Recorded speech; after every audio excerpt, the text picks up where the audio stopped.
Hello and welcome everybody, my name is Comley-White and you're with me at Rocking at the Movies, and today we are going to be going into a little bit of a movie review with the movie sponsored by Sterkinekor, which is fantastic. But before we do go there, I would like to actually say thank you so much for tuning into the channel, taking the time to actually watch my reviews, and especially for liking and subscribing. And if you haven't done that yet, please feel free to do so, because you can stand in line to win a couple movie tickets every single week just by commenting right down below. Come on, you can do it right there. All right, let's get on with the show.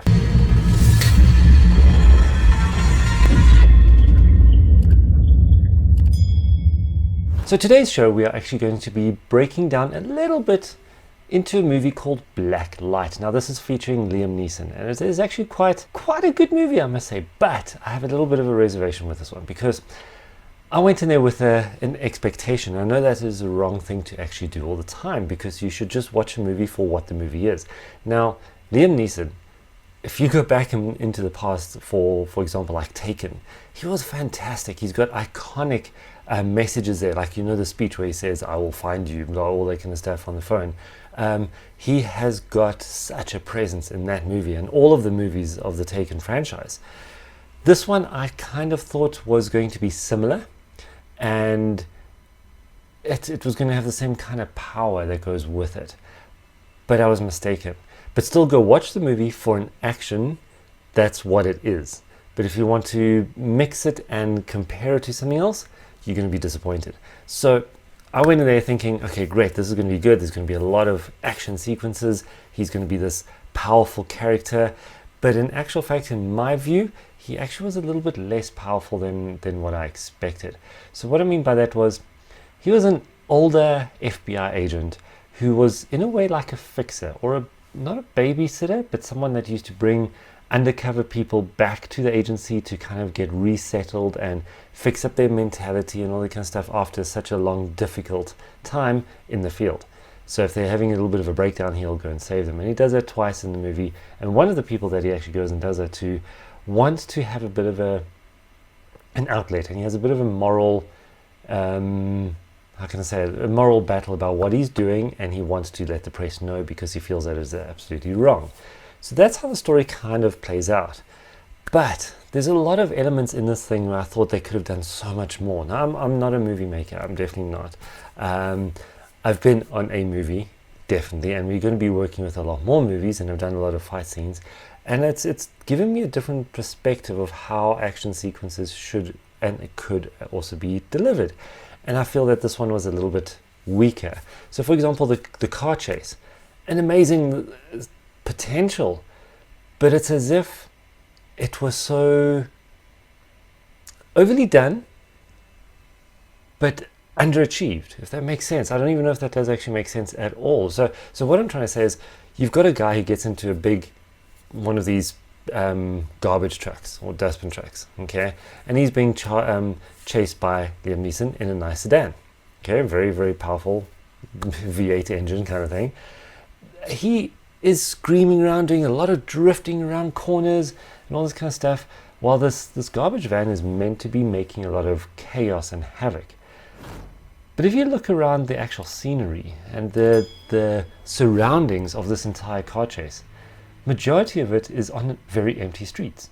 So there's not a lot of carnage that's happening. There's not a lot of debris that is going on, except when he kind of empties the truck a little bit, and Liam Neeson has to drift around the corner to miss all the garbage or the dust or the junk that's there, all the rubbish bags and all that.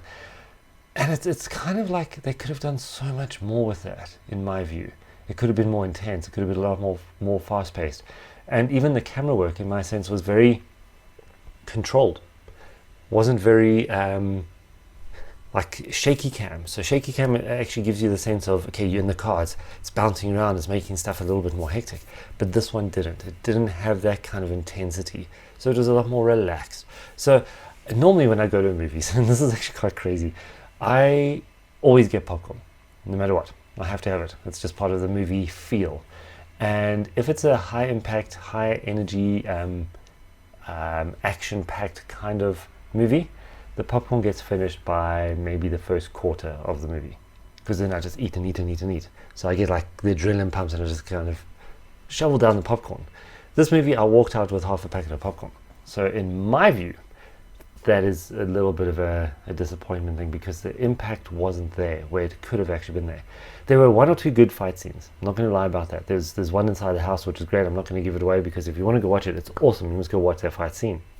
The other one I feel was a little bit weak, where he finds this guy that he's trying to hunt down. He was in the dustbin track, and he's trying to do what he can. He just can't deliver a good fight scene. Now there could be two main reasons. The one reason is because of the age of Liam Neeson. I think he's a little bit too old now to pull off these high action sequences, and it's evident when you see him running. He's running with a bit of a limp, he's running with a bit of age that goes with it, so I don't think he can do that kind of particular role. Maybe the shooting, maybe the close range stuff, but when it comes to the actual chase scenes and all that, they should kind of cut it there, because he can't deliver that, in my view, unless I read this wrong, unless that's how he was meant to look in the movie, but it just didn't look right.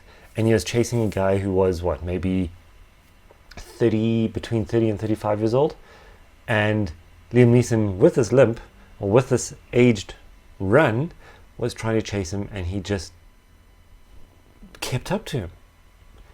And to me, that was not realistic. That just didn't make it as impactful as what it could have.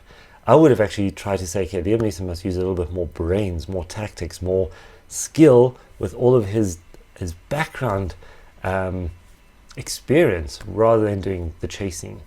So different way of presenting it. But overall, I think it was actually a great movie, in the sense where you sit back, you relax, and you watch this action sequence, and it definitely played its part. It's not as impactful as what I expected, and also there's a couple of the dialogue and the characters, the other actors that was with Liam Neeson, were a little bit weak, and I think that is also why it didn't boost him as a character. It didn't give him the impact that he normally has, because he's normally got this striking, strong, very impactful kind of personality. But in this movie, he didn't have that. He was a little bit weaker. So I just found that it was a little bit of a flop in that side. And especially when he was talking to his daughter and his granddaughter. And I think that also pulled him down a little bit more. So in my view, it was a good movie to go watch. No doubt about it. And those of you that love Liam Neeson, go watch it. I'm not going to say don't, because it's a great one.